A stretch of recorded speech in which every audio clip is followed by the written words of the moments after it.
Hello guys, നമ്മുടെ ജീവിതത്തിൽ നമ്മുടെ ഹെൽത്തിന് വേണ്ടിയിട്ട് ഏറ്റവും മെയിനായിട്ട് ചെയ്യേണ്ട കാര്യമാണ് നന്നായിട്ട് വെള്ളം കുടിക്കുക.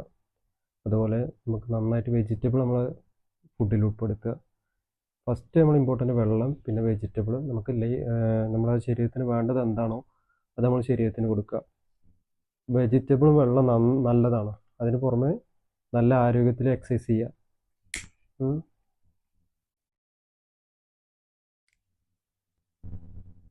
എക്സസൈസ് ചെയ്യണ പോട്ടെ, ഡെയിലി എന്താണ് നമുക്ക് വേണ്ട ഭക്ഷണം എന്താണോ അത് കൊടുക്കുക. ഈ അപ്പൂപ്പ ഭക്ഷണങ്ങൾ, ഫാസ്റ്റ് ഫുഡ് കാര്യങ്ങളൊന്നും പറ്റൂല. നമ്മൾ നമ്മളെ ശരീരത്തിന് യോജിച്ചത് എന്താണോ അത് നമ്മൾ കണ്ടെത്തിയിട്ട് നമ്മുടെ ശരീരത്തിന് വേണ്ട ഫുഡ് നമ്മൾ കൊടുക്കുക. നല്ല ഫുഡ് കൊടുക്കുമ്പോൾ നമുക്ക് നല്ല ഉന്മേഷമുള്ള ആരോഗ്യവും ഉന്മേഷമുള്ള ലൈഫും കിട്ടും. അപ്പോൾ എല്ലാവരും മറക്കാതെ ഫോളോ ചെയ്യുക. നല്ല ആരോഗ്യമുള്ളൊരു ജീവിതമാണെങ്കിൽ നല്ല ഒരു റൊട്ടീൻ നിങ്ങൾ ഫോളോ